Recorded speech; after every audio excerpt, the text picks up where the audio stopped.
Um, we'll get started. People usually kind of stroll in here maybe 5 or 10 minutes after the class. Um, Unfortunately, there's only one video for the curriculum this week, so hopefully we'll have a little bit more time to kind of chat and converse. And I actually have a couple other shorter videos that I'll be sharing throughout the class. Um, but but yes, we'll kind of get moving here.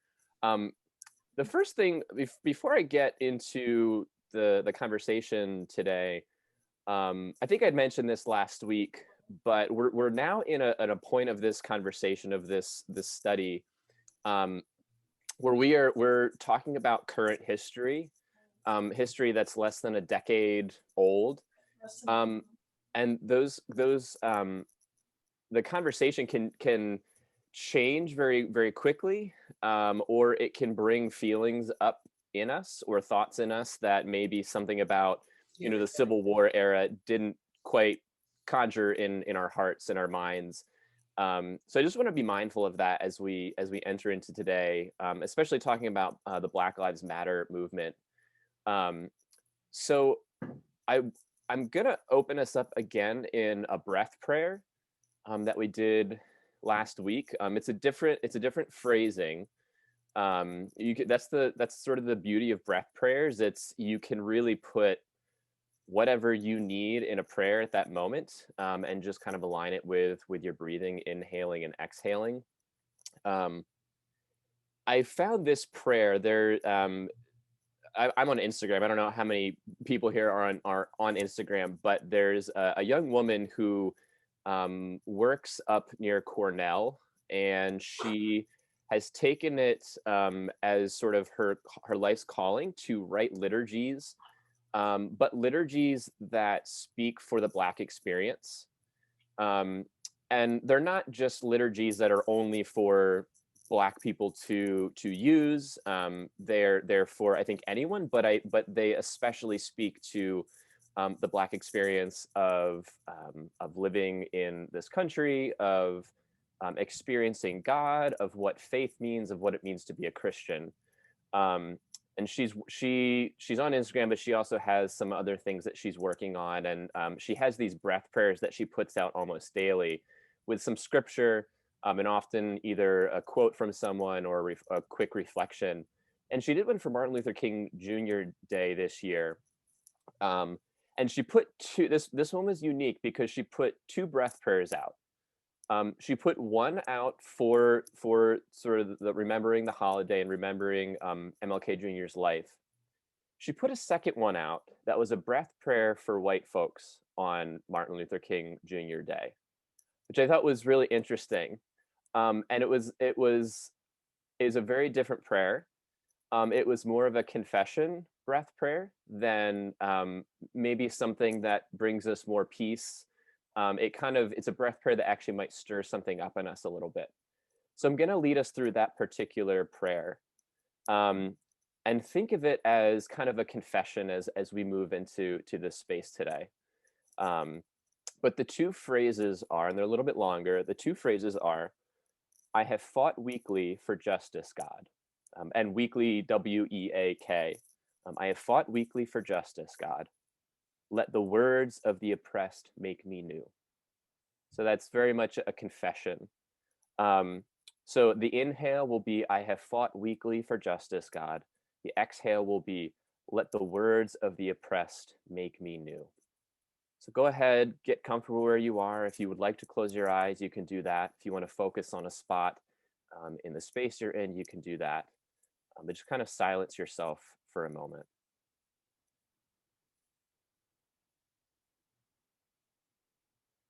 As you inhale, think, "I have fought weakly for justice, God."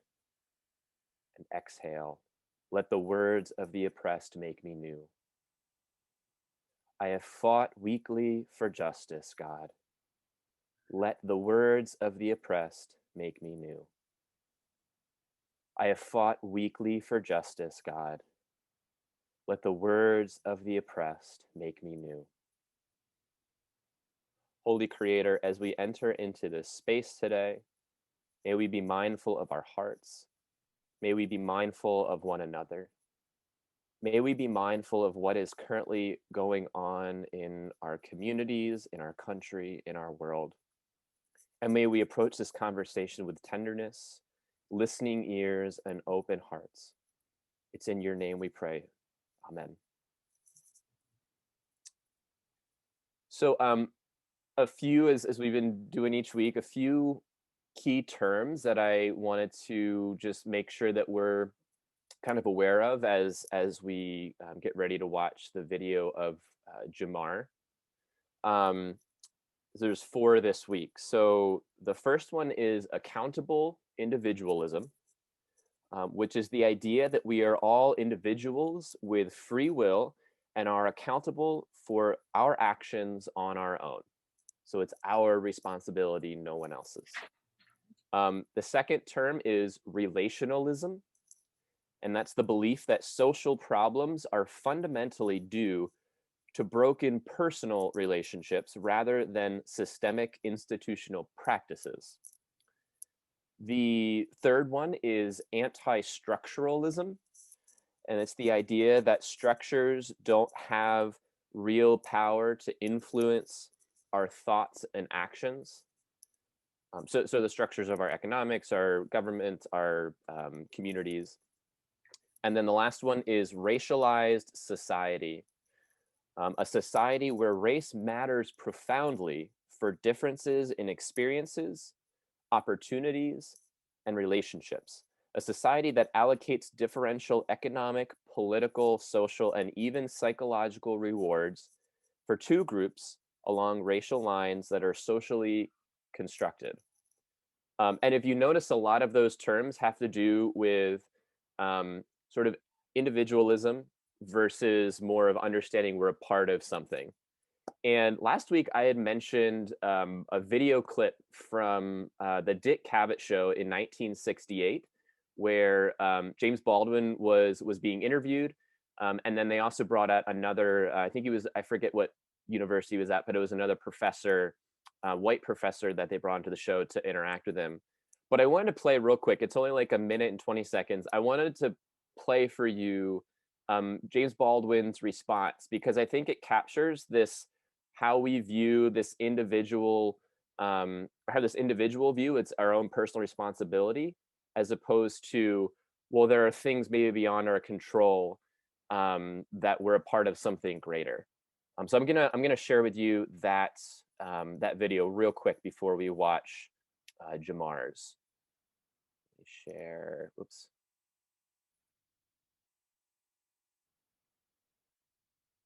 Here we go.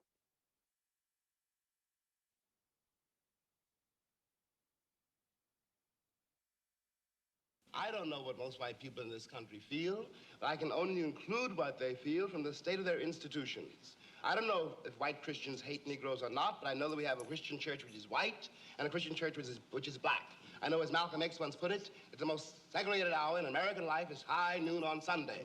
That says a great deal for me about a Christian nation. It means that I can't afford to trust most white Christians and certainly cannot trust the Christian church.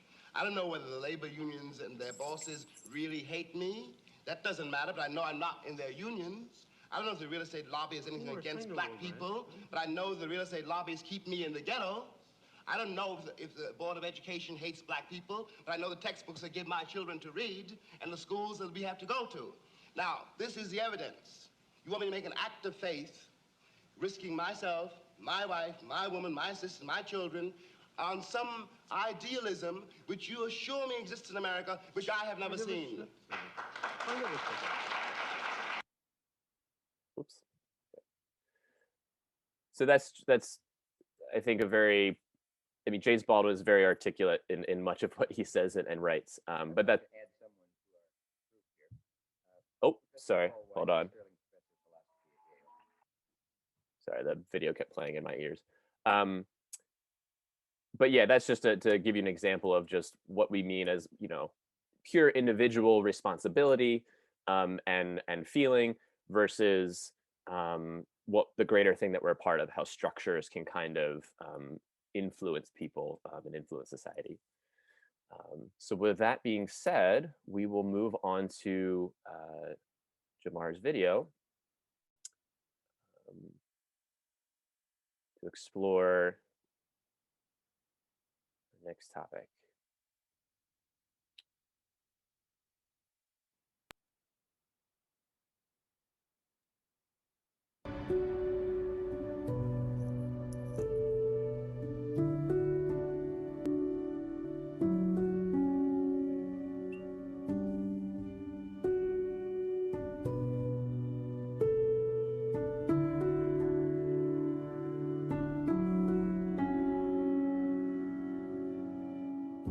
A lot of people complain about how little progress there has been in race relations in the past 50 years. In fact, some people wonder if we've made any progress at all. Now, I think we have. For instance, in 1995, on the 150th anniversary of the denomination, the Southern Baptist Convention issued a resolution finally confessing and apologizing for its racist roots. The percentage of multi-ethnic churches, that is, any church where no group is greater than 80%, has increased to about 12.5%, which challenges the idea that Sunday at 11 a.m. is the most segregated hour in America. One particular sign of racial progress happened in the mid-90s. Bill McCartney started the Promise Keepers movement. And at a particular event in Atlanta in 1996, they had a theme, break down the walls, from Ephesians 2:14. It happened in a stadium where 39,000 pastors gathered. It was touted as the world's largest gathering of clergy. They ended their time there, which focused on racial reconciliation, in tears and hugs. One pastor who attended, a Latino man, said, "Better than any other national visible movement, Promise Keepers is not only preaching racial reconciliation, but they're doing something about it." And yet, with all of this progress that we've seen, racism remains. The civil rights movement resulted in important laws: the 1964 Civil Rights Act, 65 Voting Act, 68 the Fair Housing Act. Those laws eliminated explicitly race-based discrimination in the law. But there's more work to be done. I call this current phase that we're in a racialized society. And this is from Michael Emerson and Christian Smith's book, Divided by Faith. The authors define racialized as a society wherein race matters profoundly for differences in life experiences, life opportunities, and social relationships. Or they put it another way, it's a society that allocates differential economic, political, social, and even psychological rewards to groups along racial lines, lines that are socially constructed. So in a racialized society, racism is subtler. It's not as obvious as slavery and actual physical chains on people, or Jim Crow, where you have signs on the wall saying, "For whites only, for colored only." In a racialized society, racism is embedded in the normal operations of institutions. And it doesn't require personal bigotry or direct racial terminology to function. One of the themes that we've explored in this video series is the idea that racism never goes away. It just adapts. Now, much of the conflict between Black and white Christians comes from the failure of some to understand how race has adapted in a post-Jim Crow racialized society. Movements like Black Lives Matter, a contentious presidential election in 2016, they highlight and exacerbate these differences. Now it's a time of sharp differences and high conflict. It's also an opportunity, though, for Christians in the U.S. to reevaluate the church's role in complicity and move toward a better future. But before we get to that, we first need to understand some of the social and cultural realities that shape white evangelical understandings of race. Again, in their book, Divided by Faith, sociologists Michael Emerson and Christian Smith introduce a concept called a cultural toolkit. They talk about it and they say culture creates ways for individuals and groups to organize, experience, and evaluate reality. And it does so by providing a repertoire or a toolkit of ideas, habits, skills, and styles. In other words, it's a way of looking at the world. And the particular cultural toolkit that many white evangelicals use actually serves to perpetuate the very racial problems they say they want to fight against. Let me explain three elements of the white evangelical cultural toolkit, according to Emerson and Smith. The first is accountable individualism. It's the idea that individuals exist independent of structures and institutions. They have free will and they're individually accountable for their own actions. So, what does all that mean? How does it look in real life? Well, for white evangelicals, the individual is the central unit in understanding society. And it reduces the importance of communities and institutions in shaping the ways that people think and behave. It's all about an individual's thoughts and actions. The second aspect of a cultural toolkit is relationalism, which the authors define as a strong emphasis on interpersonal relationships. Now, the effect of this when it comes to race relations is to think that race problems are fundamentally caused by broken relationships or sin, and thus race problems are largely individually based. The last element of the cultural toolkit is anti-structuralism. The white evangelical toolkit makes them believe that invoking social structures shifts guilt away from its root source, the accountable individual. This means it's difficult for many white evangelicals to see systems and structures as part of the racial problem because they place all of the emphasis on individuals. The authors say, absent from their accounts is the idea that poor relationships might be shaped by social structures, such as laws, the ways institutions operate, or forms of segregation.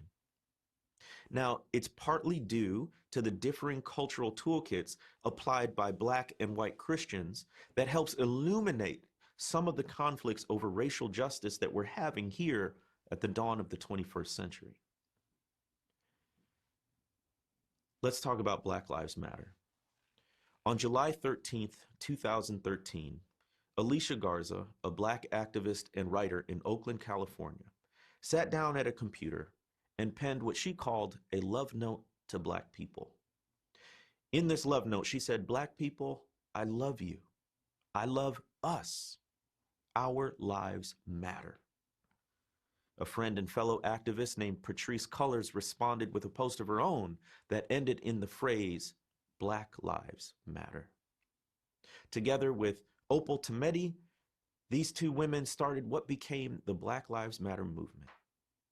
What most people don't realize is that what prompted Black Lives Matter, or BLM for short, originally was news that George Zimmerman, the man who killed Trayvon Martin in Florida in 2012, had been acquitted of all charges.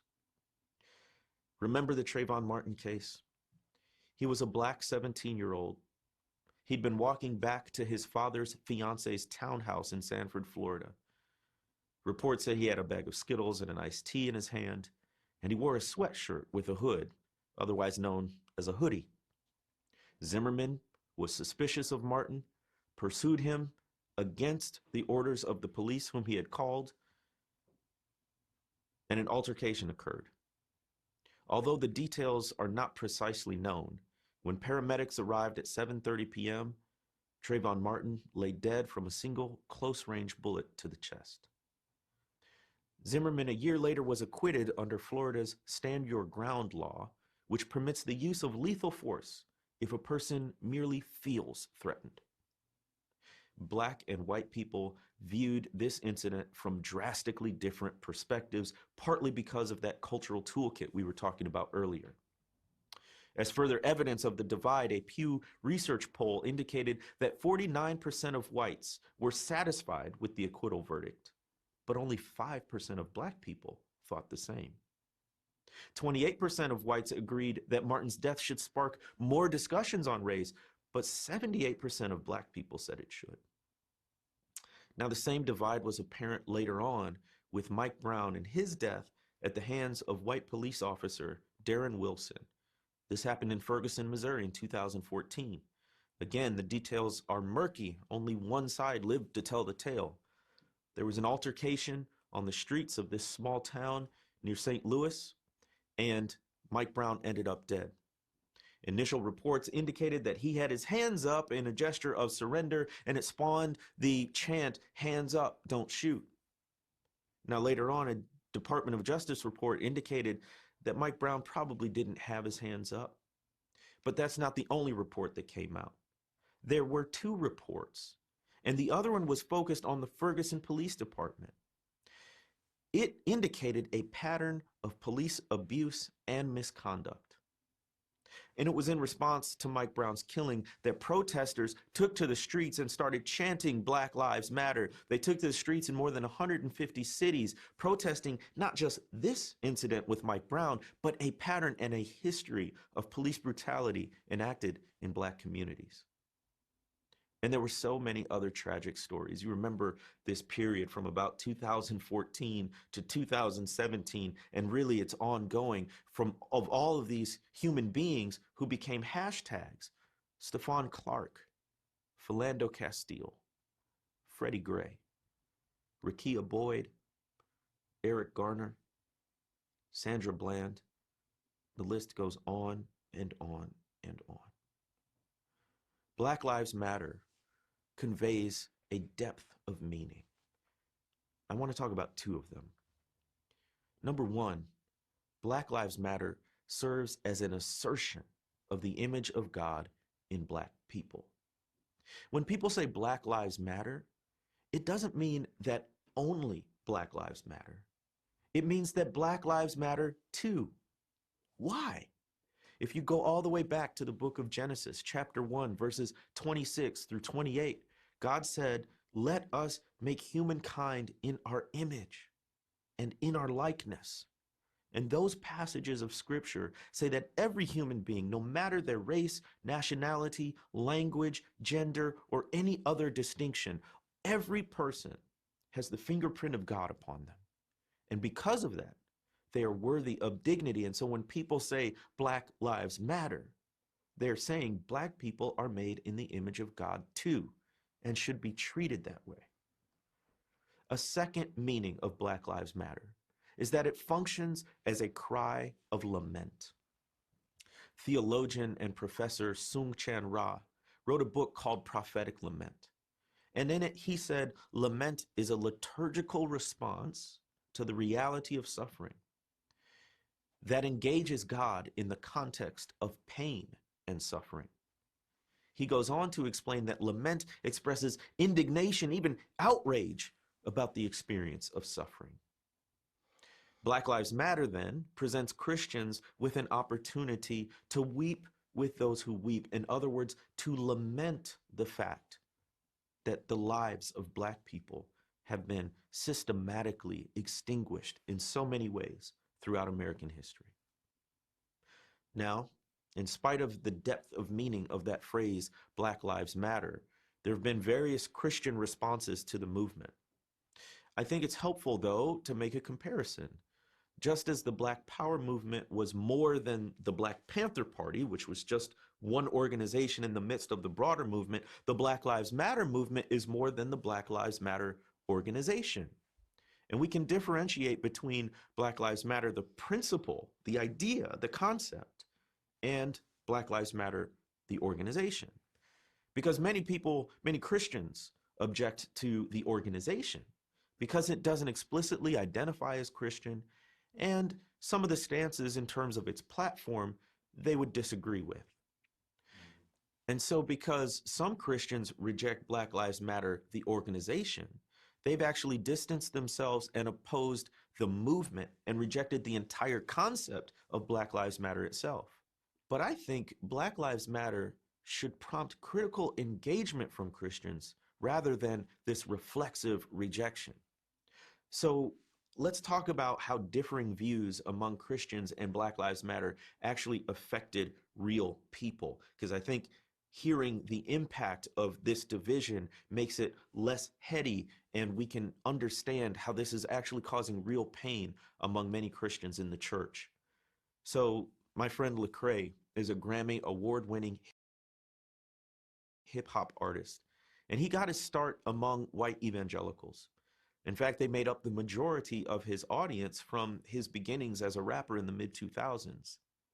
But later on, when he started speaking up about Ferguson and Black Lives Matter, the backlash came swift and fierce. On social media sites, white evangelicals accused him of playing the race card and creating division because he was talking about racism. Lecrae wrote in an article in the Huffington Post, and he said, "I hit a serious low on tour at one point. I was done with the American Christian culture. No voice of my own, no authenticity. I was a puppet." You see, Lecrae realized that his acceptance among many of his white fans was based on the condition of complicity in silence toward racism. He couldn't do it anymore.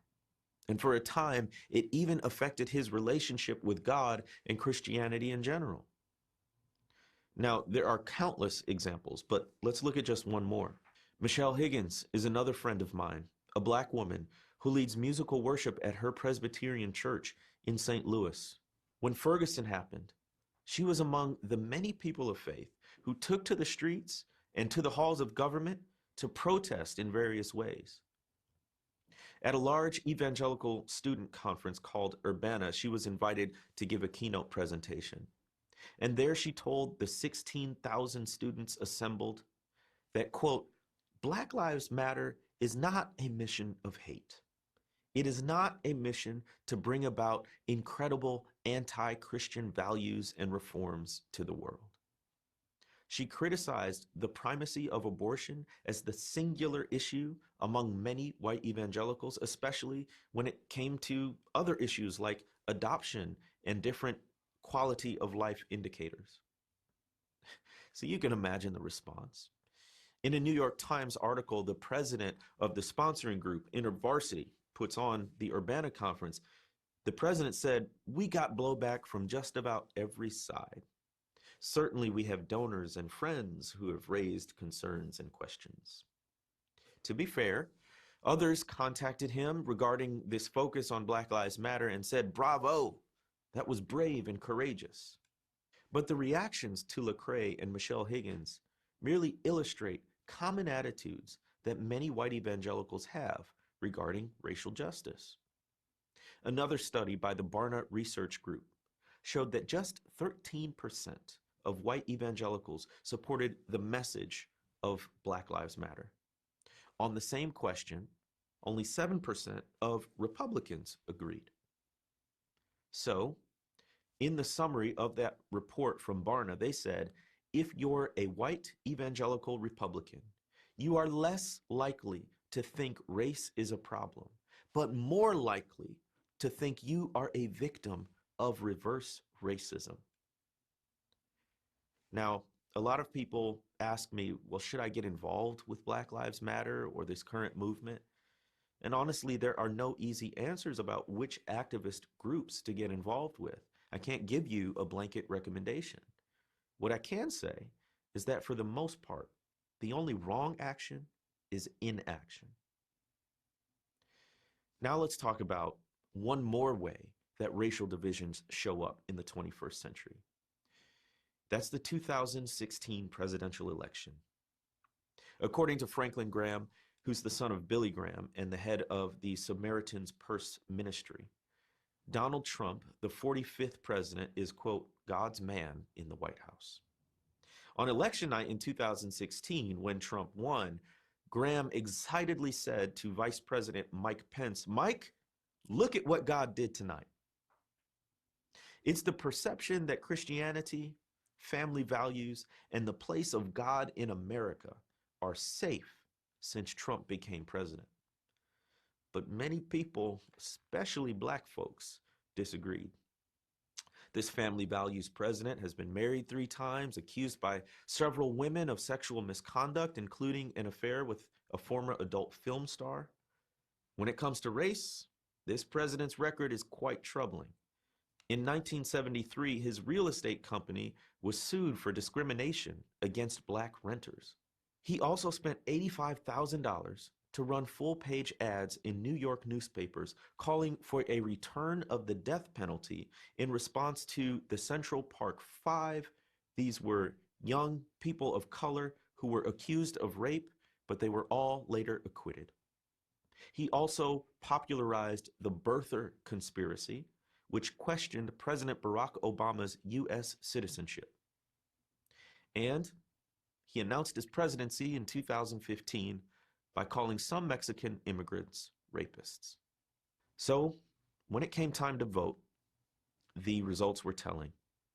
88% of black voters overall and 94% of black women voted for the Democratic nominee, Hillary Clinton, rather than Trump. But self-identified white evangelicals pulled the lever for Trump at a rate of about 80%. So, why did so many evangelicals support Trump? What does it do when so many white evangelicals support a political candidate that so many black Christians don't? First of all, we should say that many white evangelicals do not support this president. They took a, quote, never Trump stance, and they voted third party or they abstained from voting altogether. But among some of the reasons for supporting Trump, they include an intense dislike of Hillary Clinton. They supported a pro-life stance in terms of abortion. Others were excited about the possibility to appoint conservative Supreme Court justices. Culture also played a role in white evangelical support for Trump. You see, I think he tapped into a feeling among white Americans generally and white evangelicals specifically that they were losing influence in American culture and politics. And so this man promised not only to make America great again, but also to make evangelicals great again.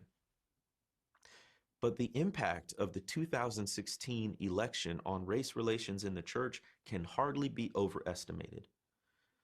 Michael Emerson, who co-wrote that book, Divided by Faith, was quoted in a New York Times article saying, "The election itself was the single most harmful event to the whole movement of reconciliation in at least the past 30 years. It's about to completely break apart." Now, the 45th president did not produce the racial and political divide between black and white Christians, but he exposed and extended long-standing differences while at the same time revealing the inadequacy of recent reconciliation efforts. So what does Christian complicity in racism look like in the 21st century? It looks different than in the past.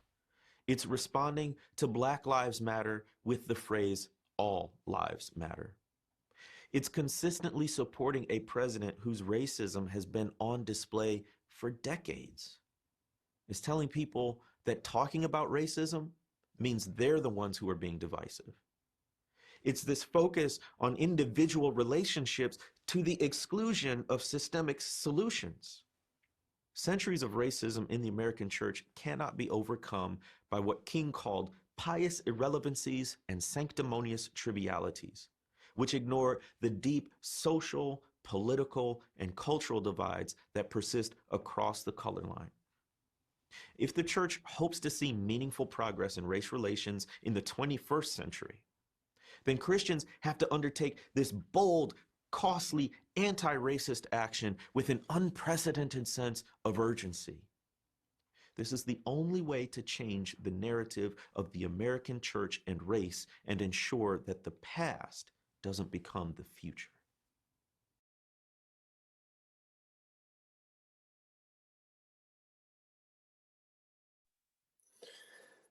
There's a lot there. There's a lot to talk about, and we're certainly not going to get to everything today. But I'm gonna try and hit some of the major sort of themes and focuses throughout that video and this chapter of his book. The first thing I wanted to start off with, sorry, I'm getting my notes out here, is he talks a lot about this chapter and I think even a little bit the chapter before about racial reconciliation. So I want to start off just by asking that, not a simple question, but that basic question of what comes to your mind when you think about the term racial reconciliation? What does it bring up for you? What does that mean to you?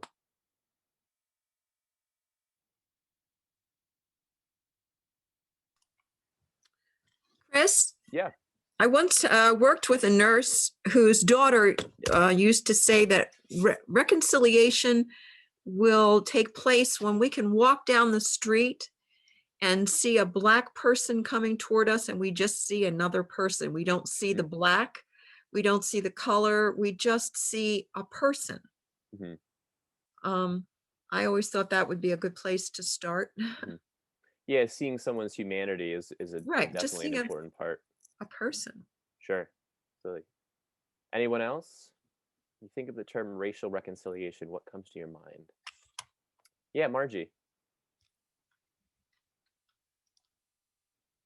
I think of the wonderful process that took place in South Africa called the Truth and Reconciliation process. And it seems to me that racial reconciliation is in part doing what we're trying to do right now, which is confront the truth and think about it without being so overwhelmed by guilt that we avoid it or deny it.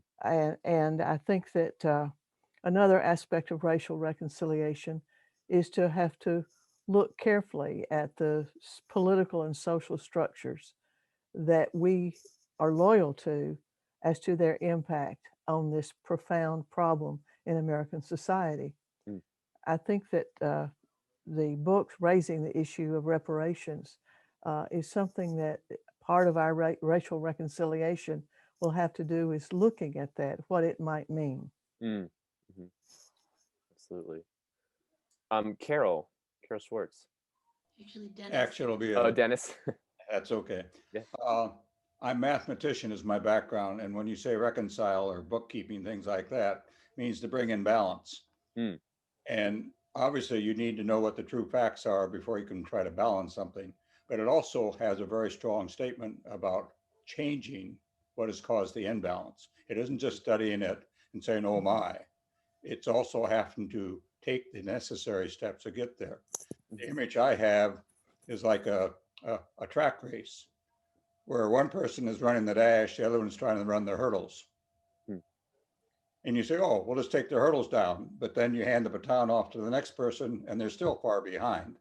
So you cannot, in a sense, solve that whole problem unless you do something to justify what has caused the inequalities and what impact that has had down through the generations to where you can get it back to a level playing field. Yeah. Yeah, Janet.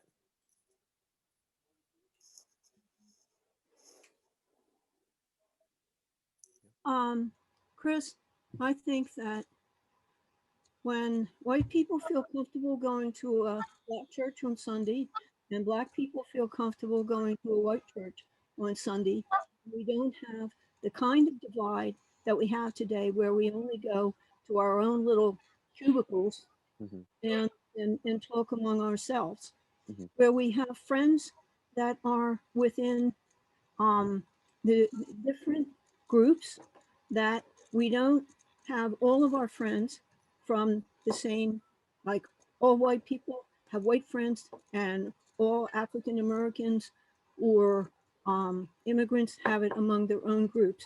When we mix with each other, talk to each other, we get to know each other, because once we know each other, we're less likely to come up with these misconceptions. So a widening of our circles and our community. Yeah, that's certainly a part of it. I want to add a question onto this, and people can keep answering that, but add a question onto this.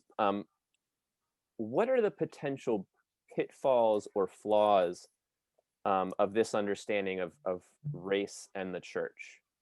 Racial reconciliation, and just that term reconciliation, it's something we find in scripture.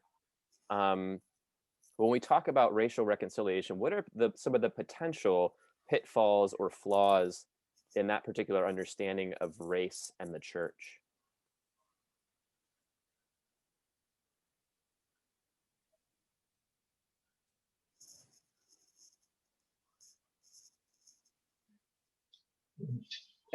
Yeah, John and then Nick. Yeah, I mean, I was just going to say, and even kind of tying into your original question, I think, you know, when I, like in my experience growing up, you know, in the church, I think racial reconciliation was definitely like, I think a big, I don't want to say a buzzword, I guess, for lack of a better word, but it was something that the churches I was a part of were always kind of keen to talk about, or it seemed to me to mostly manifest in like doing things together. So it would be like pulpit exchanges where you would have a black pastor in the community, you know, preach on a Sunday, or their choir would sing, and then, you know, vice versa.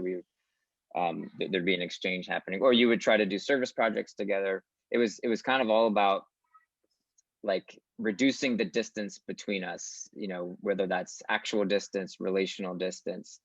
And I think as I've been, you know, reading Jamar's work, and actually, you know, listening, I've been like just devouring the podcast that he and another host have been doing called Pass the Mic, and listening to their own journey with racial reconciliation. And I think what I've kind of gleaned from what they've talked about is one of the, I guess, potential pitfalls is that it doesn't always go far enough, because the issue is greater than just the distance between us. You know, it goes much deeper than that, which is a theme throughout this book, right? That it's not just about individuals coming together. It's about the ways that it's been entrenched, that are bigger than me and you and us. It's so I think it's just it's a step, but it hasn't tended to lead to the types of changes that really allow for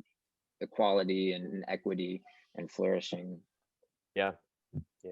Nick. Yeah, when I hear the word reconciliation, I hear it as a call to action.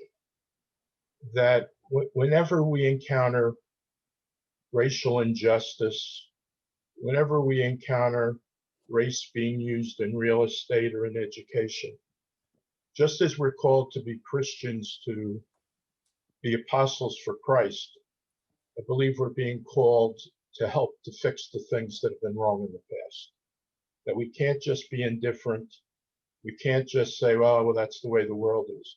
We're really being called to be active, to solve the problem, to face it, encounter it when we see it, to try to change people's hearts and minds. So when I hear it, it's really a call to action. Yeah, I heard, and I wish I could remember, and I tried to track this down, but I saw these words that somebody, it was one of my, I think it was a favorite author of mine who tweeted these words, but he said, reconciliation without repentance is just rebranding. And that idea of repentance, you know, I think in my younger years, like that was kind of just, you say you're sorry and you move forward. But really, in especially, at least in scripture, when we're talking about especially the Greek word of reconciliation or of repentance, it's really a turning of your entire life, of everything you are, the things you own, the resources you have. It's a turning of that and following in a different way. So it really repentance puts some skin in the game. Whereas if we just say, oh, I'm sorry, and try to move forward, it is, as John said, it doesn't go quite far enough, and we're probably bound to repeat the same things again. Yeah, Cheryl. I wanted to say we were lucky to live in Japan and France, and we went to the American Church in Paris and Tokyo Union Church, and they were very unprejudiced. Blacks, white, Chinese even got along with the Japanese. It was amazing. The Philippines. If there was any prejudice, it was maybe a little towards the Philippines because they considered them their maids, but I didn't feel it strongly. And it was such a wonderful experience. And when we came back here from Japan to Pennsylvania looking for a church, everybody was white. When we went to Westminster, there was one Japanese lady married to a white man. And that made me very happy. At least there was somebody that didn't look exactly like I did. But it's strange that when you're in another country, you bond together because you're all foreigners and you all accepted each other. Like the ambassador, one of the ambassadors, they have maids and cooks, and his wife wouldn't cook. But at the church potlucks, we all couldn't wait to eat his food because he came from a poor family, and he would cook the casserole himself and bring it. And let's see, I think, was he from Kenya? He was from Kenya. And it was such a wonderful experience. And then to come to Pennsylvania and find all the churches segregated was such a strange thing for me. It wonderful experience to find non-prejudiced, where people on the board were Black, Chinese, Korean, Indian. It was the first place I knew that Thomas had started a church in India, and there was a Christian population in India, was from the Indians in the church in Japan. And it was just nice belonging to a group of non-prejudiced people that respected each other. Yeah. But I don't know how we do it here. Yeah, when the multicultural church works, it really works. And when it doesn't work, it doesn't work. Yeah. Thanks for sharing that experience. I'm going to go to Jane and then move on to the next question. Oh, Jane, you're muted. I was just going to add that sort of what you said in terms of repenting, in terms of changing your mind, and John saying kind of going beyond this relational thing, and thinking about Don's sermon today, in terms of reconciliation also will involve a kind of a reframing of our narrative of how we see and kind of the gestalt of how our beliefs and our values. And I think that that's a place where particularly the church can be very influential in terms of helping us to have that change and reframing how we see our society, from politics to economics to racial issues and the whole issue of justice. So I think that's one way the church has a significant and a role that they can play an important part of. Yeah, absolutely. I want the next question I have is bringing more to the personal, and I want us to, as best as we can. And I know this can be sometimes hard, but in answering this question, maybe try to avoid talking about or naming something like a big structural thing that we see with racism, and focusing more on what are the things maybe I notice in my daily life or my daily spheres of influence, where I see racism in those ways. So not so much in like, I see it in the prison industrial complex. Unless you work in sort of that sphere, I want you to think about what's something maybe in your personal community or sphere that maybe you encounter more than just reading a book about it or seeing something in the news, but that you encounter in some way in your daily life. Where do you see racism in your own spheres of influence? And that one might, and I asked that question knowing that might be hard to answer living in Chester County.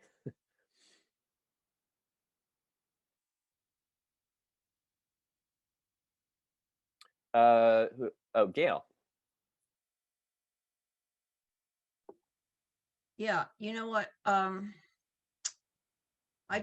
sitting here thinking, I have so little exposure. I have so little opportunity as an individual to change things.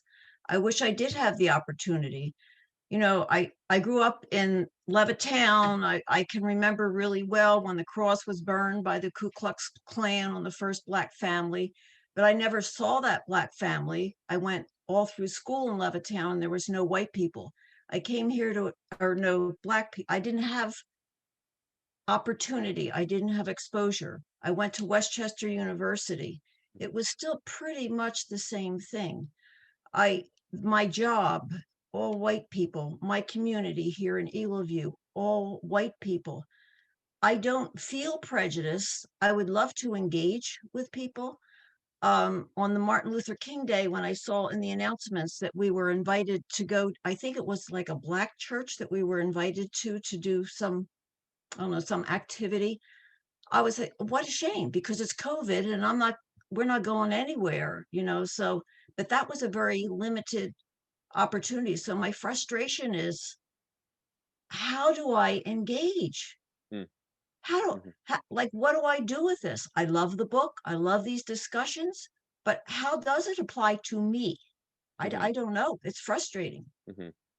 So maybe, so giving a little bit of language to kind of sort of sum that up, of it feels like there's already such a divide that you don't even, like, not even knowing where to begin is a way that maybe structural racism has maybe not necessarily like changed your heart in that you have these ill feelings, but just that has separated you, and it's hard to figure out even where to begin.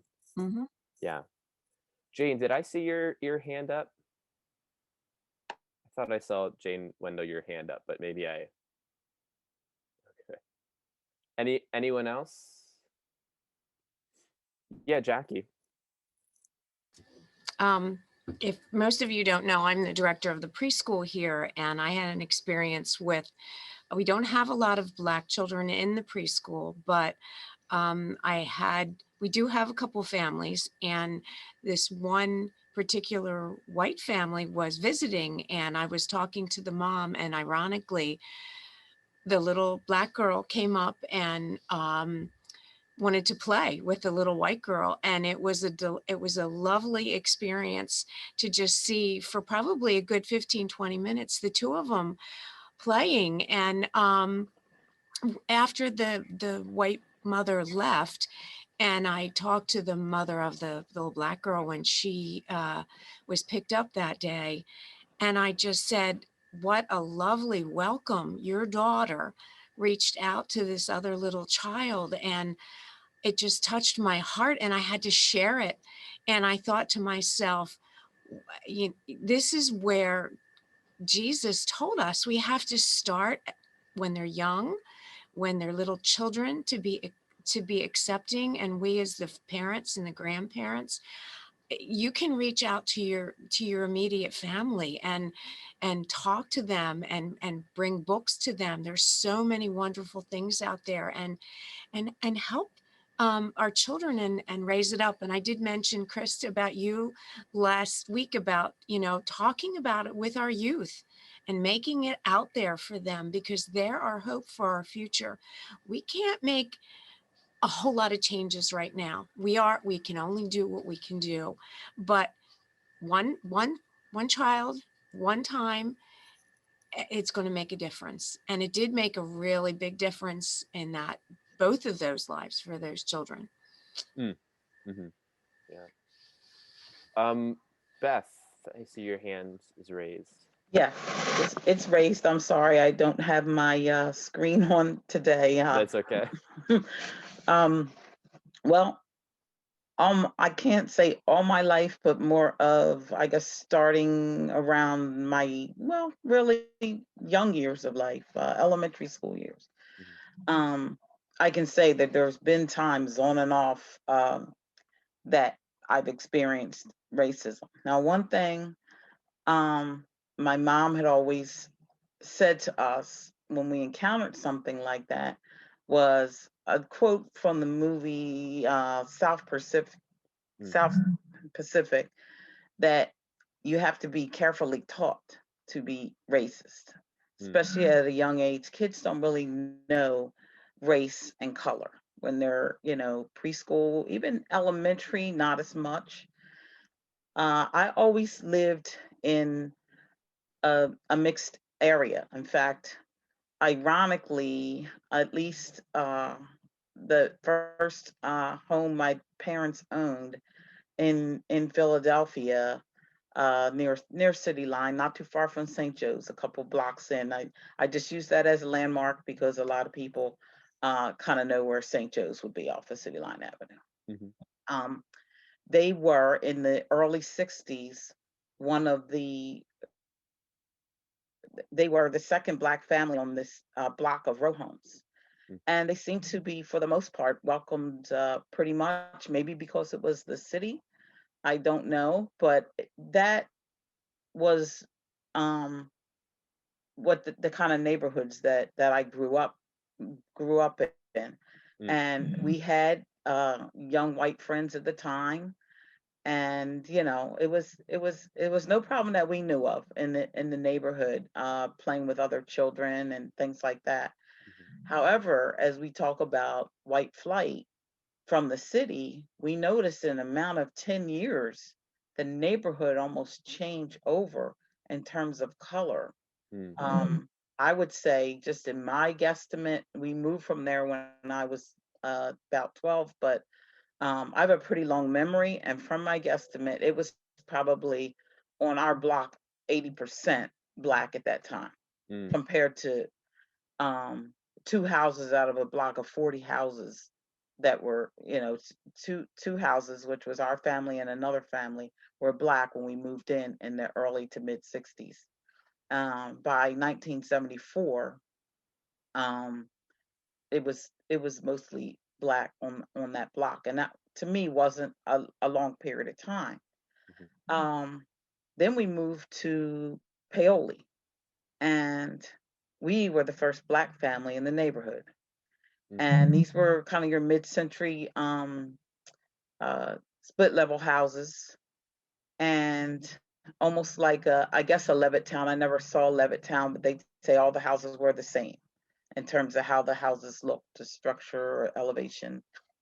And soon as we moved in, there were two girls from two different families that came over within a week and told us, as we were getting acclimated to the other children in the neighborhood, that we didn't have any problem playing with or anything. And by this time, I'm 12, my sister's 11, and then my brother's probably like 9 or something like that. And I have another brother who's 2. So I'm thinking, but we all seem to play together with the, other children, preteens, in the neighborhood. And even from Philadelphia, our neighborhoods where we seemed to live in the house where most of the kids gathered. And so these two white girls came over, not together, but within a day of one another, and said, my dad said that we're not allowed to play with you because you're Black. And the other one said that basically the same thing. So if you see that we don't seem to, want to come over or be bothered with you guys, it's not us, it's our dads. So from there, those are some of the more experiences that I could say stuck out. But ironically, in the 3 years that we lived there, both of the girls wound up coming over our house, which they would consider sneaking over. And one of them's dad even confronted them, and said, he used the N-word, and he's like, I see that you're going over their house and, hanging around. And she came from a family of 6, and she had two sisters behind her and a younger brother, and the 2 sisters behind her would come over sometime too. And you know what I said about that, but they kept coming. Started ignoring their dad, and by that time we were in junior high school, and they both seemed to come in with the group and gather because a lot of their other friends were coming over. So those are some of the experiences. Even in adult time, there's things. When we first moved to Westchester in the late 70s, people would maybe ride by now that where we lived then, we were I guess, the 4th Black family in that neighborhood. It's right off of South 5 Points Road. And there were, and then later more families came. But it wasn't any, we didn't have any problem with the kids in the neighborhood there. Mhm. And when I compare like Westchester to Paoli, there was a higher population of Black families. Number one, I mean, even in the borough, like the whole east end of the borough at that time, and it has been known to be from like the 1800s. Mhm. Mostly Black families lived on the east end of the borough, and even though we lived out in West Goshen Township, Mhm. um, you know, there was a good mix, and there was a good mix of, you know, even in financial uh, you know, classes, financially, you had a good mix of Blacks that were, you know, kind of at the top, living in the more expensive developments or more middle class developments, Mhm. and um, than you know, in particular the East End. Mhm. But I do remember standing outside a couple times, you know, in groups. Maybe it's our family getting ready to go to church or something like that, Mhm. and you know, someone might ride down the street and yell the N word out of the car, and you know, we didn't know, you know, who they were or anything like that. But Mhm. there was another time in, you know, when I was working, and I worked in Chesterbrook, and there was a Gennardi's there in the shopping center. um and a girlfriend of mine, she was actually from Philadelphia, working as a like a contractor at the company, and we went to Gennardi's. They had one of those cafes in the supermarket, one of the first supermarkets to have it, where you could go to a station and buy pizza or wings or salad or something like that. So Right. we're standing in line for the pizza, and there's a white lady in front of us. She's older. She has her purse in the cart, in you know, the child seat of the cart, like a lot of people do. Even I do that. Mhm. And she turns around and she sees us, and she makes this um like scary face, like she's uncomfortable that we're there, and she quickly grabs her purse. Mm. That, you know, I guess she thought because we were Black we were going to steal, because everybody else around was there with her purse in the cart, and she didn't Mhm. do it to them. Yeah. And we were maybe three people behind, um you know, her cart. We weren't even right there behind her cart. But Yeah. um those are just ways that, I mean, there's numerous others that Sure. I've seen. And I do like what Westminster is doing with this study about, Mm. I guess, reconciliation was the term that you used. Yeah. At least to bring the walls down a little bit. And um, the thing is, you know, it's, as the saying is, how do you, excuse me, eat an elephant? It's one bite at a time. Mm. So it has to start with, you know, small groups, you know, just like, I don't know the percentage of this group. I thought it said there was 30 some participants Mhm. within the church, you know, Mhm. that are there, and maybe can overflow some to other members of the church and kind of spread that way. I Mhm. did notice, as I think it was Gail mentioned, that, and I've experienced this and I've also participated. One of the Black churches in the area, I believe it is St. Paul's, Mhm. always for the King Day of service. This year, because of COVID, you couldn't really do anything. Mhm. But they gathered like the whole school district, other churches in the county, white, Black, it doesn't matter. Mhm. Organizations like, I guess, ARC, where some kids go that have disabilities and things like that. And they welcome them in for a day of service. And they also go to other churches in the area, like in the borough.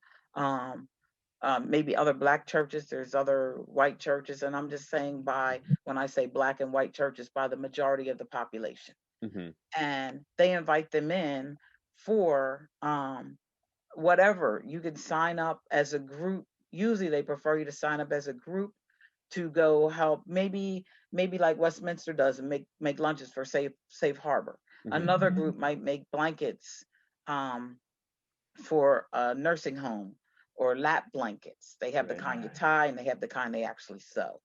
And so they do, you know, there's a lot of other things. I can't even remember, my sons were making backpacks for the Right. homeless and things like that.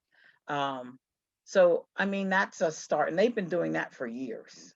Yeah. And they also did something at one time called a conscious conversation, where it was, that was probably about 10 years ago. They got they used the Westchester University actually, and had people come, and it was almost like I guess a workshop where they had different sessions about different things. And you can, sign up for where you wanted to go at that time. There was one I remember on white privilege. There was one on discrimination with the handicap, and there was a girl who explained she has cerebral palsy, and she walks on those Canadian crutches to kind of have the cuff around your bicep, and how she could be discriminated against, that she would feel was discriminating when people would maybe lean down to her like a child, even though she's standing up to their height. Maybe they are taller than her. Then how are you doing today? You know, Right. like like she's not doing it. That's all she's known is her situation, and she actually doesn't really see it as a disability, but the thing is, when you compare it to other people and what their abilities are compared to her abilities. Sure. Yeah. So, I mean, it was good that they stepped out that way. And there were also conversations like we just had about racism, and there were different conversations that you could join into Right. about that. So, Yeah. I think it's, always a step in the right direction, and also looking at other areas or other churches or other groups that are trying to do that. Right. Try Right. to, reconciliate or whatever. Yeah. I think that's a good sort of reminder for us that, sometimes it feels like, oh, are we doing enough? But if we're faithful in stepping forward, you said this is only a small percentage of our church community, but being faithful and keep having those conversations, keep moving forward, talking about and doing are a good way forward. Mhm. I'm going to go to our next question, and this revolves around. I'm always aware of when we get into politics, and especially politics in the last 4 years, that could be a touchy subject. But I, since Jamar mentioned it, I think it's worth talking about. But the 2016 election, and I'm also going to throw in the 2021 insurrection, have been revealing moments in the Christian pursuit of racial justice. What do you believe these moments say about the future of racial justice and the church?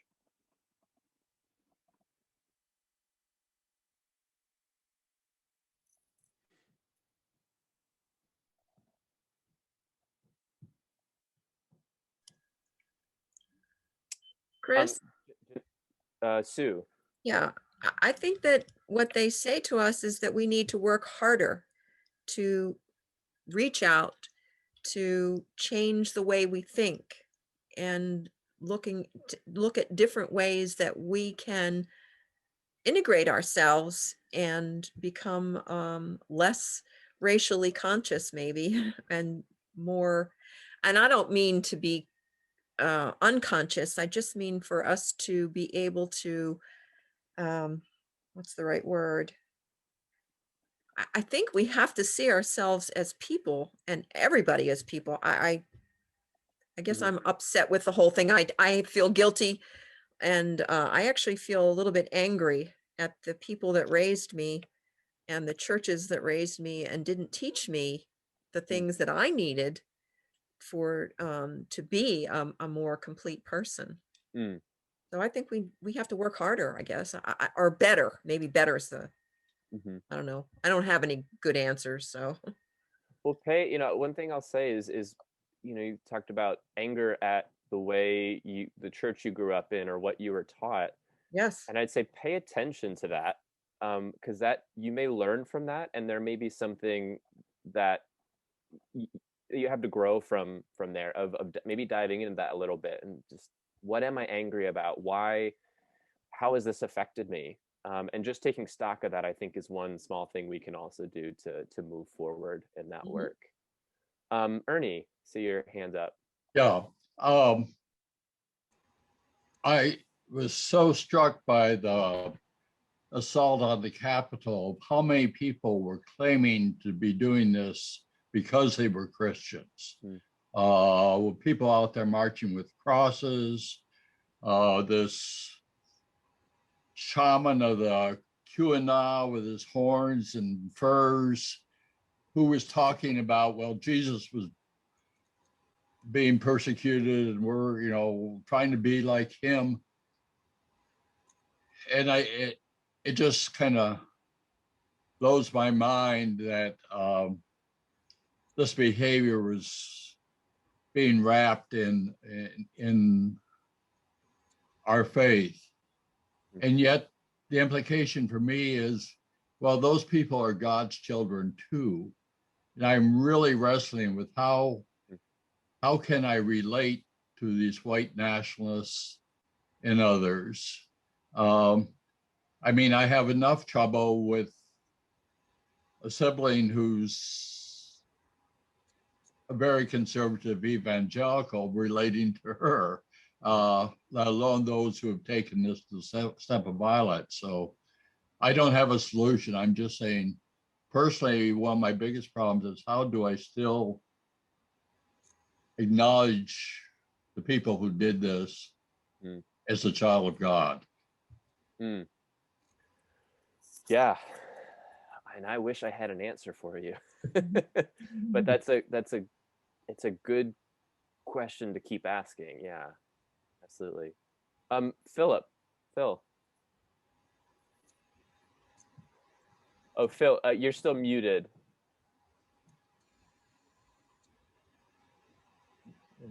There we go. Two events you described, I find them disheartening, to say the least. And it brings back to memory something that happened in my own personal experience when I was in my 20s in school in the Midwest, attending a large evangelical church at the time. And in those days, many churches in that category had Sunday school buses, church buses. And I was appointed to be and asked to be the bus driver in one of those communities. And they told me what they wanted me to do. On Saturday, I would go calling on homes and invite. I don't know that this method was really the best, but it's where I found myself, invite the children who didn't go to Sunday school to come to our church, fairly substantial in size. And I did, and I just went from door to door. I didn't discriminate whether they were Caucasian or Black or whatever nationality and ethnic group they may have been in. And it was basically an all-white church. And before I know it, I had maybe half the bus were Black children and half were white coming to my church on the bus every Sunday.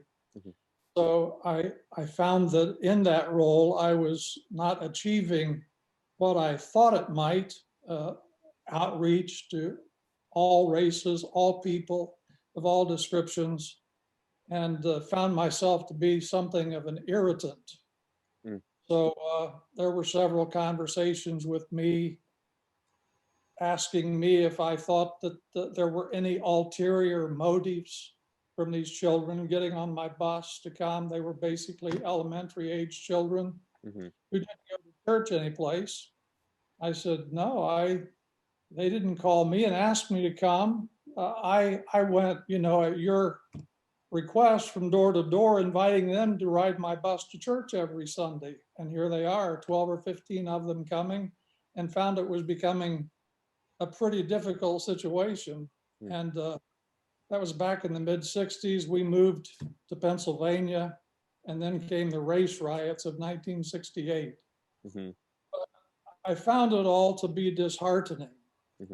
I found it to be like the experience you've asked us about with regard to the riot at the Capitol and what happened 4 years earlier. And I asked myself, how can I be reconciled, even if I want to be, if the other party doesn't want to have reconciliation too, whether it's racial or relational in whatever category of my life. one thing that has encouraged me now that I'm old enough to have grandchildren is that when they go to school, they don't see colors, they just see classmates. And one of my granddaughters happened to be a very close friend for 2 or 3 years to a black girl in her class here in Phoenixville.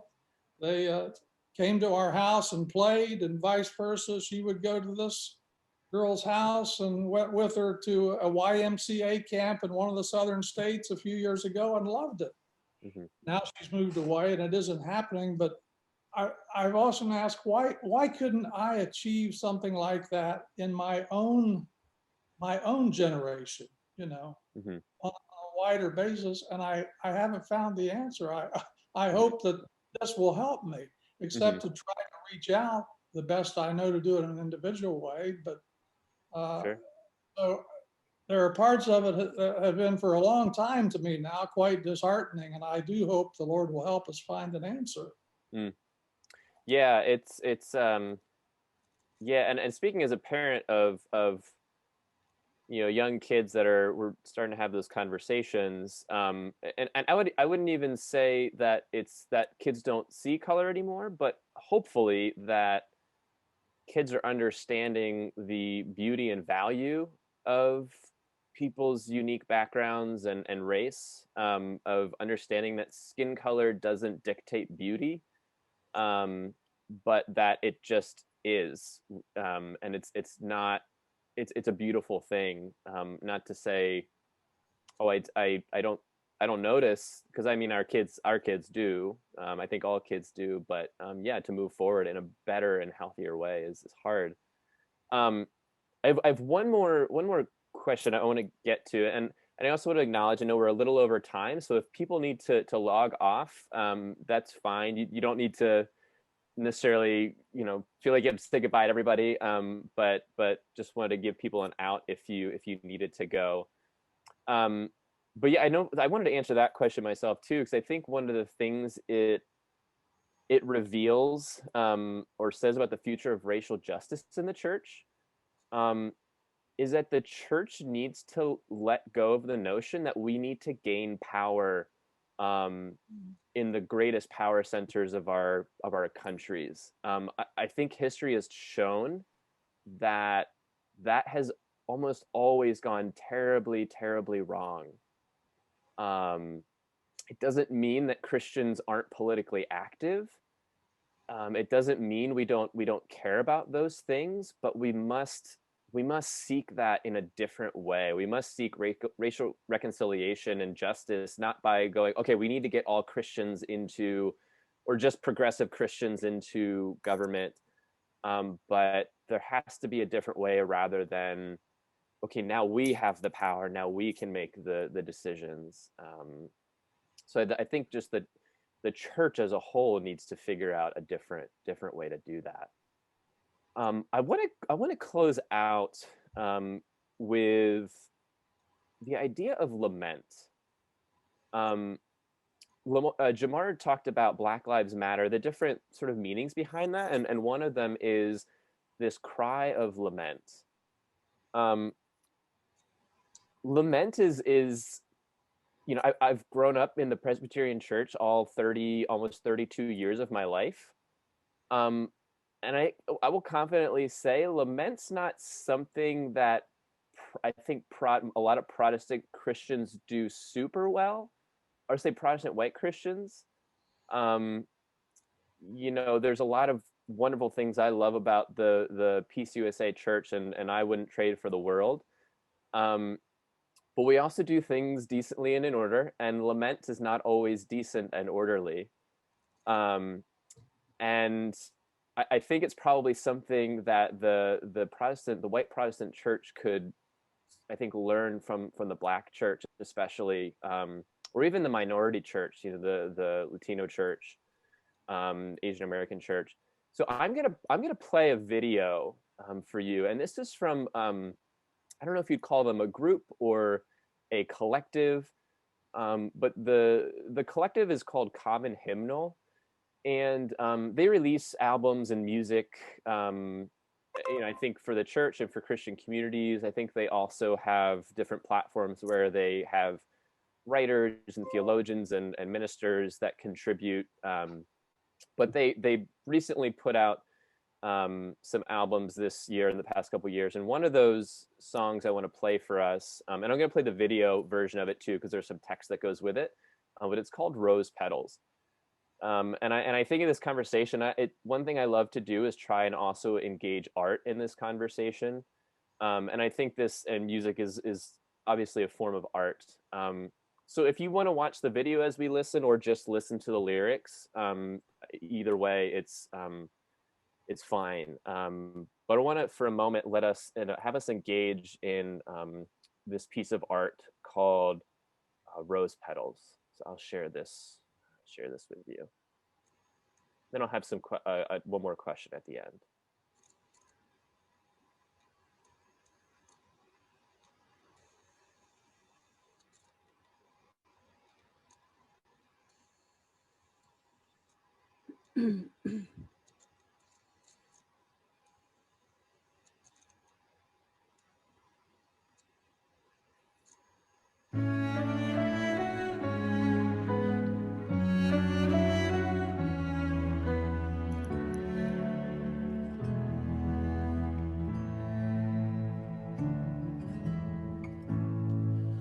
Blood of my brother was spilled on the street.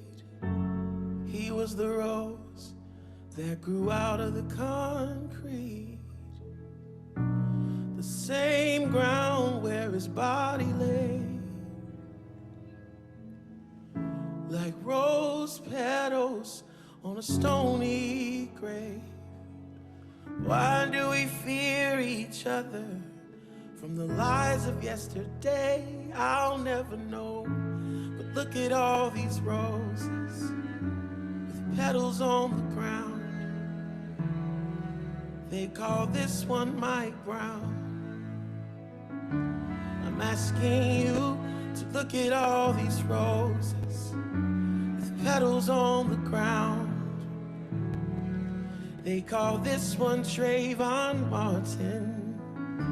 I'm asking you to look at all these roses with petals on the ground. They call this one Tyshawn Lee. I'm asking you to look at all these roses with petals on the ground. It's far too many for me.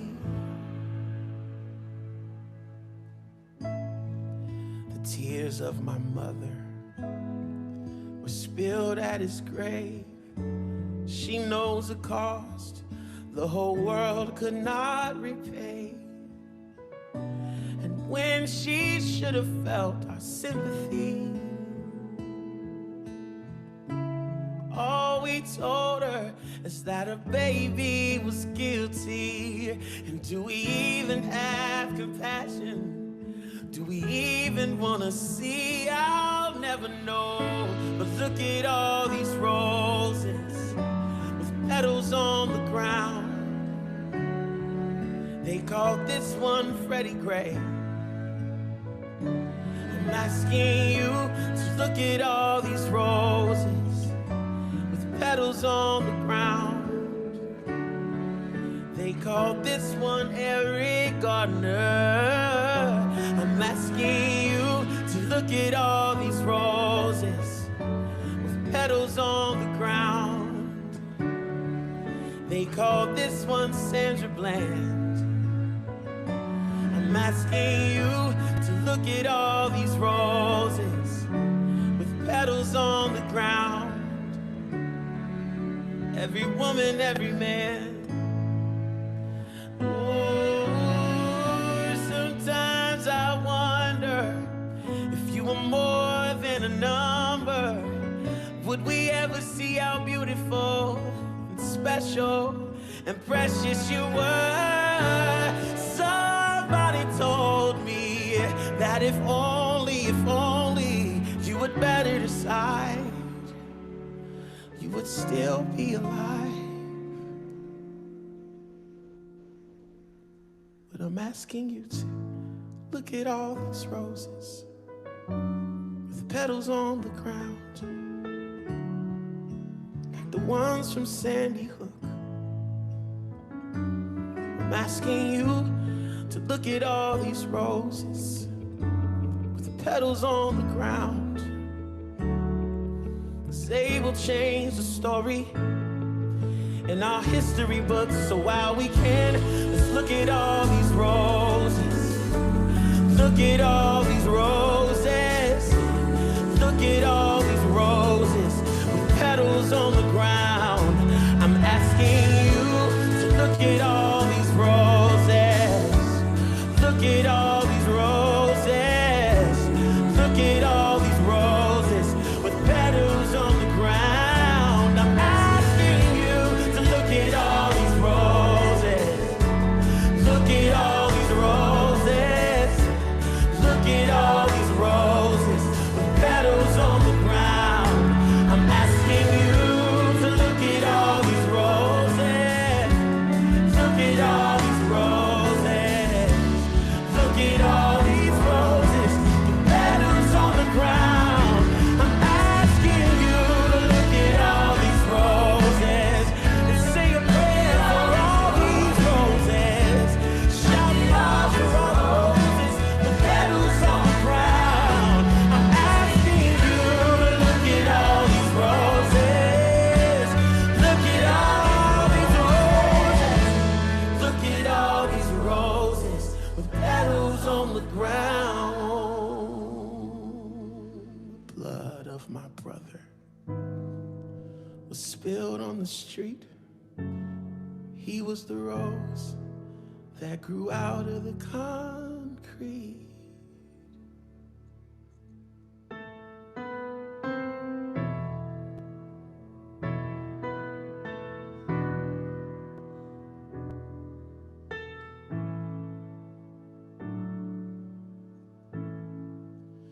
Lift every voice and sing till earth and heaven ring. Bring with the harmonies of liberty.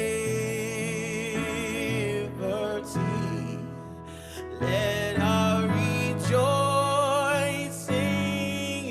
rise high as the listening skies. Let us march on to victory. Let us march on to victory. Let us march on till victory is won.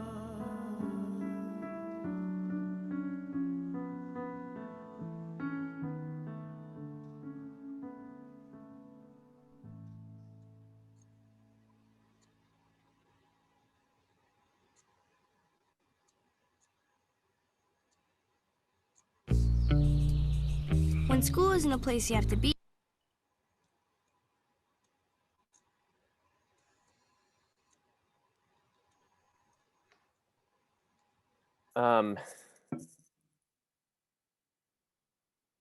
Yeah, lament is one thing that must be a part of this journey of racial reconciliation. I think it's part of that repentance. So I'll end with a question and then maybe a little bit of homework for you. What role has lament played in your discipleship journey? Has it been prominent? Has it been here or there? Has it been something that makes you uncomfortable? What has lament been? How has lament been a part of your own discipleship journey?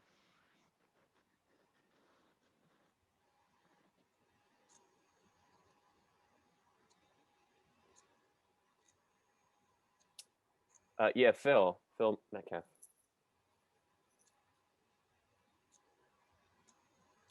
Phil, you're muted.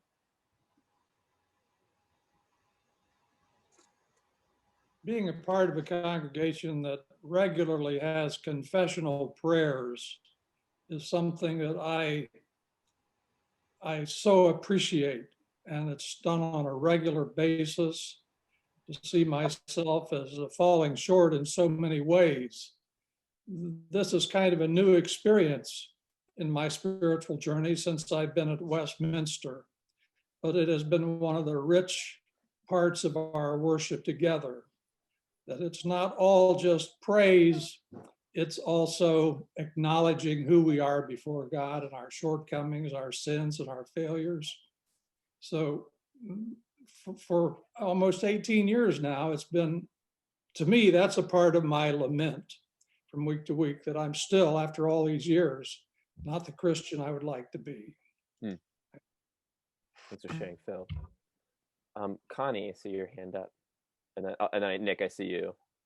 Yeah, I was just going to say that I think most of the people on here know that Presbyterian Women's Bible Study this year is on lamenting. So the groups of us that do that are steeped in it. In fact, we meet this week. So today will be a rich conversation, I'm sure, for Bob Bell to have with us. I think about lament as a passionate expression of grief and sorrow. And growing up when I was young, I had a cousin who was 1 year older. I was 7, he was 8, and we lived together in a 4-family apartment house. So we played together every day, and we really were, for all intents and purposes, brothers. And at 8 years old, he got a brain tumor, and he died. And so at a very early age, I realized how fragile life could be, how painful it was to lose somebody who you loved. And of course, I had guilt over it. Why did he die and not me? And so it got me thinking about what's the right way to live one's life. And I really thought to myself that I owed it to him to try to live a fuller life that he never had a chance to live. I also felt it was important that I tried to improve things that I saw, try to make things better, because ultimately we all die. And the question is the quality of your life and the quality of the lives of the people around you. And so it really made me conscious of the fact that anytime I could help someone or change something for the better, I owed doing that. And the biggest thing was just realizing that, as a young boy, he had his life taken away at such a young age, that you owe some responsibility to all mankind to try to help people, especially when they're in grief and they're hurting and they're lamenting. The best thing we can do is somehow bring them support and some sort of sunshine. Yeah. Ernie or Gabrielle? Actually, Gabrielle. In the last, I don't know, decade of my life, I've been really aware that when I feel something humans has done is really bad, and I'm lamenting about their behavior, if you can call it that, I think about God. God is crying at the behavior of human beings. And that kind of has infused my life for the last, I don't know, decade maybe. Just that God feels bad and cries and laments about what we do. And I'll add myself to the bad possibilities, bad behavior, hurting people sometimes. Anyway, that's all. Yeah, I think that's been, for me personally, the greatest change in my own theology is understanding not God as someone who stands above the fray and say, well, God's got it in control, but as God who is crucified, who and weeps with those who are in pain, and sits with them, and sits in that pain, rather than standing above saying, well, it's going to be, you'll be okay. I think that's been one of the more profound for me, sort of switches or pivots in my theology. Yeah. Yeah, Gail. that pops into my head about lamenting. Probably most of you who know me know that I've been active in Celebrate Recovery within our church for many years now. And it's really a weekly opportunity to lament as individuals our shortcomings, whether they're huge and disruptive to our entire family, or whether it's something that we wish we wouldn't have said because it was so inappropriate and so unchristlike, and to recognize it, and then to realize that we're not alone, that God is there for us, and that we have the opportunity to share this not only with each other, but with God, and that He lifts and heals us. And I just feel so blessed to be part of that weekly activity. It's healthy. Good. Good. Mm-hmm. Again, I just want to be mindful of our time. The little bit of homework I want to give you, and this is a question actually that came out of the Leader's Guide from Jamar. He named a bunch of people. There, and I know this focuses on police shootings, but as he talks about with the Michael Brown case, it was beyond just one. It's beyond just single interactions with police and Black and brown citizens, but systems that are dysfunctional and broken. But he names a bunch of people between, I think, like 2012 and 2017. We could probably think of names between 2017 and 2021. But want to encourage you to take one of those names, and it could be it could be as far back as Trayvon Martin. It could be as recently as George Floyd. But I want you to consider choosing a name, and then just go back and read their story of what happened, and notice the things that bubble up inside of you. What feelings do you have about it? What anger? What sadness does it bring up in you?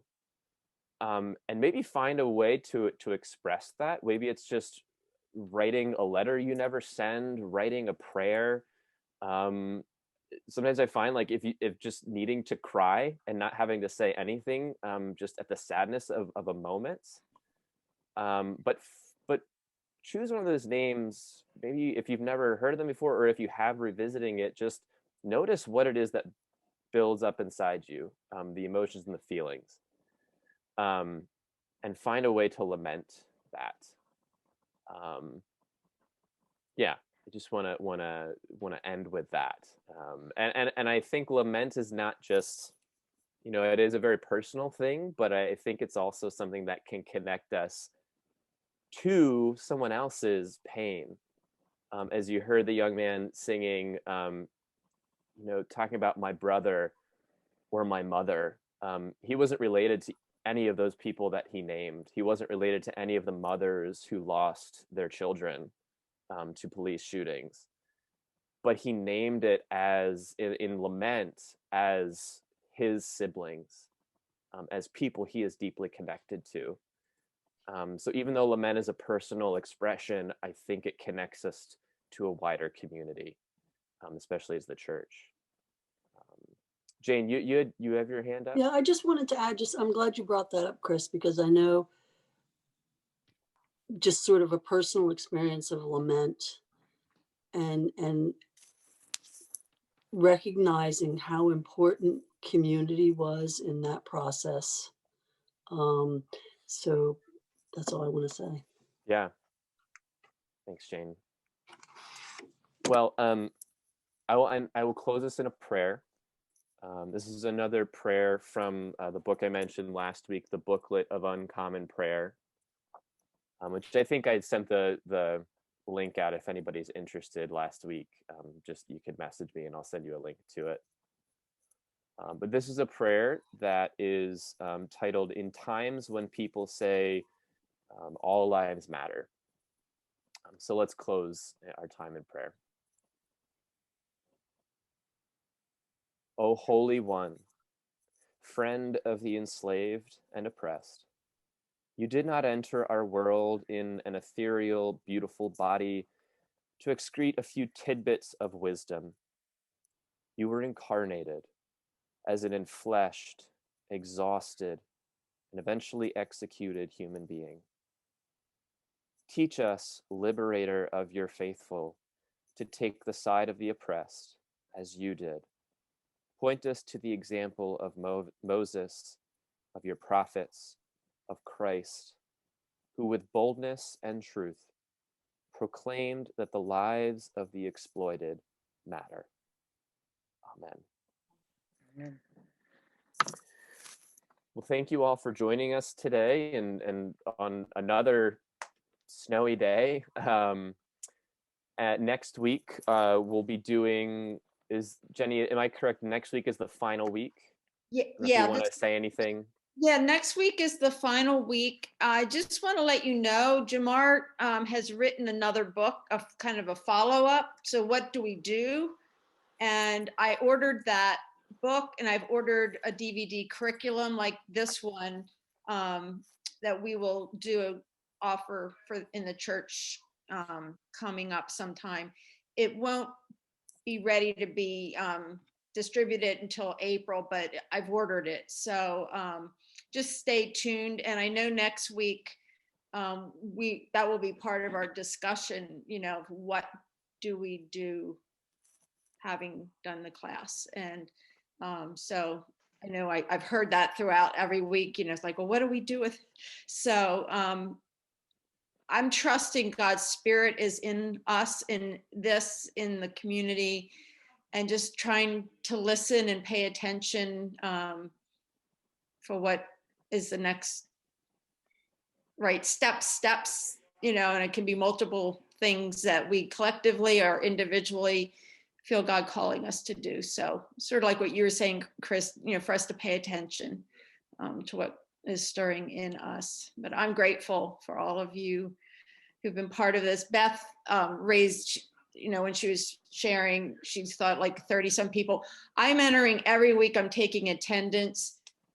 Most weeks we have between 49 to 63 people participating, and it's not every week the exact same people. So we probably have well over 100 people who have been participating in this study with us. So just that kind of gives you a sense. Yeah. Well, great. Well, thank you again for joining us, and hope you will be able to make it the final conversation next week. Thank you. Thank you so much. Go in peace.